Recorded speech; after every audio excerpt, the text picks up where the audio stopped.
All right, Dan, awesome. I'm so glad we're here to be able to talk about a bunch of stuff that's happening in our local market, especially with the NAR settlement. How do you think the buyers are dealing with it? Because at first everybody was so scared about what was going to happen. What are Yeah, you seeing definitely. when you're talking with buyers? I think the biggest thing is everyone's asking what's going on. Okay. How do I buy a house these days? The big thing for people that we don't have a relationship with is we're signing a non-exclusive agreement to get them into the house so that we can show them the property and talk real estate. Because everybody that we show a property to now, we have to have this buyer agreement signed. And we get a little bit of pushback on that, right? Yeah, sometimes, but most people just want to know that they're not signing something that's like set in stone. Okay. This is just to get in the door, learn a little bit about the house, Meet you, meet an agent. meet the team. And then from there, we figure out if we're going to go into an exclusive agency agreement. We're going to talk about commission from that point moving forward. So what is the difference between the exclusive and the non-exclusive, though? The exclusive is where we break down the commission that I work for. The non-exclusive, I'm telling that we're not even talking about commission, period. At the end of the day, we're always going to ask the seller to pay that 3% commission. And if they give us any pushback on that, we're going to have something set in stone with our buyers. Okay. So that there is no confusion about who's paying or how I'm getting paid. Because I think there was a lot of misconception out there, and that's why we have this big settlement, right? Like everybody thought the norm was that the seller always paid for the buyer agent commission. Right. It's always been negotiable, 100%. right? But now the way that everything has been put out there, it's 100% negotiable. And I think that from an agent standpoint, us educating our buyers ahead of time, and of course the sellers is a whole nother discussion. We'll talk about that in a bit, but Oh, yeah. from the buyer perspective, they actually have no idea how any of it really worked, No. right? They never did. And, I definitely have sold multiple properties where sellers aren't offering to pay me a full 3%, which Okay. I work for. And I have those conversations prior to the settlement coming out, and I've never had any real pushback from a buyer when it comes to covering a percentage or half a percentage to keep me full for the amount of work that I put into every single deal. Right, because you're showing the value to the buyer. 100%. So have any buyers asked you or anybody else on the team, I know a few other people they have asked, but has anybody asked you, hey, could you find out if that seller is paying commission before we even go look at it? Is that changing how they're viewing properties? I don't think it's changed in the way they look at properties. They are asking about it because they want to know. Most of the buyers that I am currently under contract with right now know what their numbers look like. That's where Super important. 100%. So these people that we're meeting maybe on online leads or referrals from past clients or anything like that, they don't necessarily know where their numbers are. So one of the big things we're doing for these people is getting them with a local lender. Yeah. Discussing the potential of working with certain lenders that may be helping them with a commission cost if that was to ever, come down the ladder. Yeah, which is awesome. I'm glad that a lot of the local lenders, and I'm sure nationally as well, but a lot of them have had to pivot just like we've had to as far as what that looks like for a buyer, because the minute a buyer's got to take money out of their down payment and the amount that they can spend is less money they can actually spend on a property. Yeah, and it hurts both buyer and seller, depending on how the seller wants to move forward with any offers that are being presented. Right. Absolutely. I know that you and I are currently working with the seller that we got what we thought was a really good offer.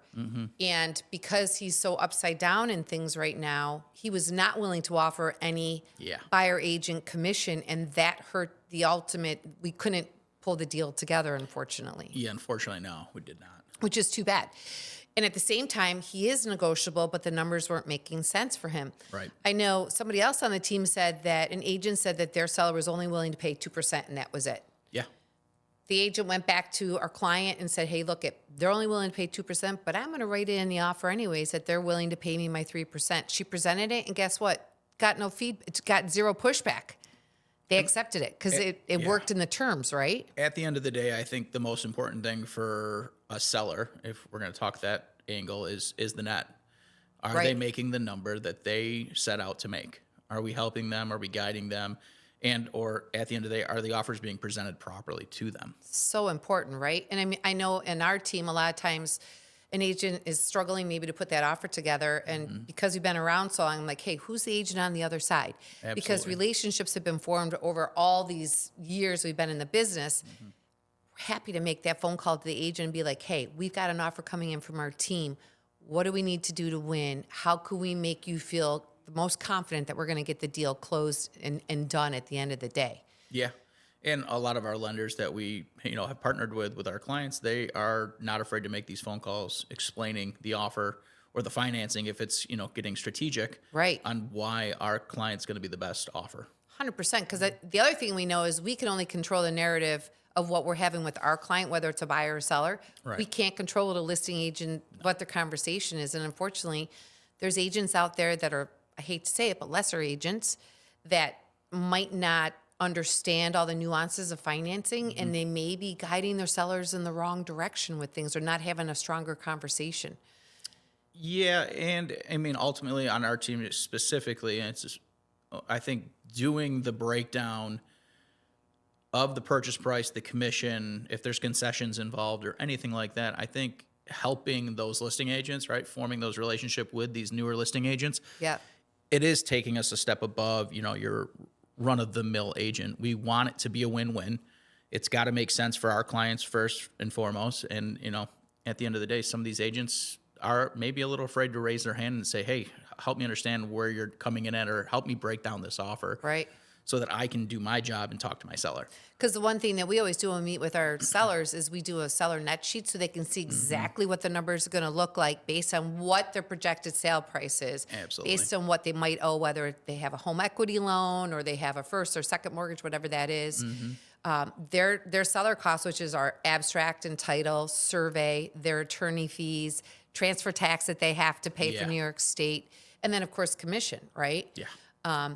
They want to see what that bottom number is. And a lot of times we break it down in different scenarios of percentages for commission so they can see how that number could potentially change. Right. Yeah. I've got a few sellers right now that are strictly looking at the numbers.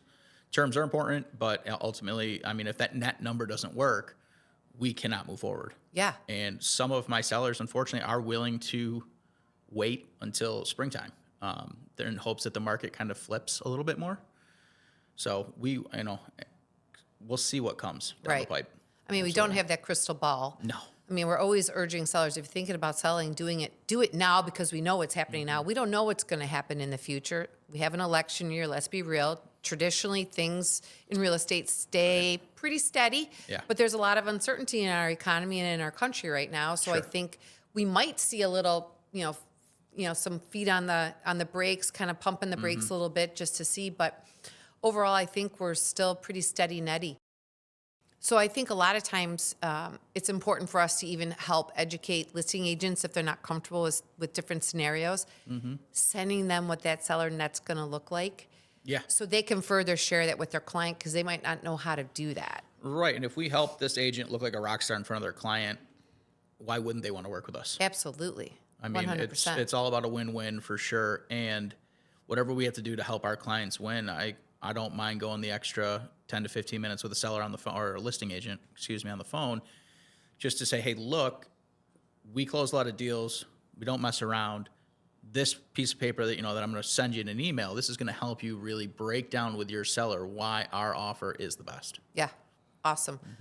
So Dan, the other thing that I think is pretty cool to share with people is that about 95% of the buyer contracts that we've gotten accepted since NAR rolled out August 17th, about 95% of the commission has been paid by the sellers. Yeah. So there's buyer uncertainty, and at the end of the day, there's really nothing for them to worry about because 95% of our sellers are paying for the buyer's agent commission. Yeah, I think, when I'm on listing appointments, it's a discussion for sure because it's been blasted all over every media platform for the last 6 months. And after going through the negotiating aspect of the commission, at the end of the day, what my sellers, 100% of them have discussed with me is we just want to make the number that we're shooting for. Yeah. So if that means they're paying out 3%, great. If that means they're paying out 1.5%, that's great too, as long as the numbers work. Right. However, when those offers come in, I'm presenting these offers to my seller just like I would have prior to this new rule. And at the end of the day, it's all about the dollars and cents. Are they making what they need in order to move forward?